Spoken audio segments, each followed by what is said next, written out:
శుచి గోరింటాకు కొంచెం గట్టి రాసుకో, ఎర్రగా పండాలి. ఇప్పుడు అరిచేయం లాభం, పెళ్ళని చెప్పినప్పుడే అంకుల్ ఆంటీతో గట్టిగా మాట్లాడాల్సింది. అసలు ఏమని చెప్పి ఒప్పించారే? అదే ఏంటి, నేను బావని పెళ్లి చేసుకోవాలా? వాణ్ణి నేను చేసుకోను. ఏంటే బావని పట్టుకొని వాడు వీడంటున్నావు? బావగారిని నేను పెళ్లి చేసుకోను, సరేనా? అయినా ఏం తక్కువే వాడికి, బాగుంటాడు కదా, మంచి జాబ్ కూడా ఉంది, మంచోడు కూడా, ఇంకేం తక్కువ? ఫీలింగ్స్ తక్కువ.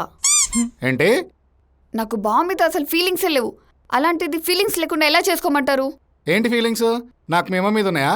మేము పెళ్లి చేసుకోలే, నేను గనలే. అందుకేగా డైలీ గొడవ పడుతూ మమ్మల్ని చంపుతున్నారు.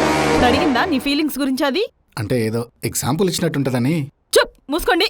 నన్నే చెప్పంటావా నువ్వు? అంటానేమైంది? హే ఆపుతారా, నేను ఇంకా చదువుకోవాలి. ఏం నాన్న చదువుకుంటావా? ఐఏఎస్ అవుతావా, ఐపీఎస్ అవుతావా?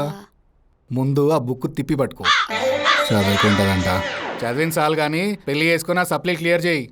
అయినా నేను ఒకరిని లవ్ చేస్తున్నా. ముఖేష్.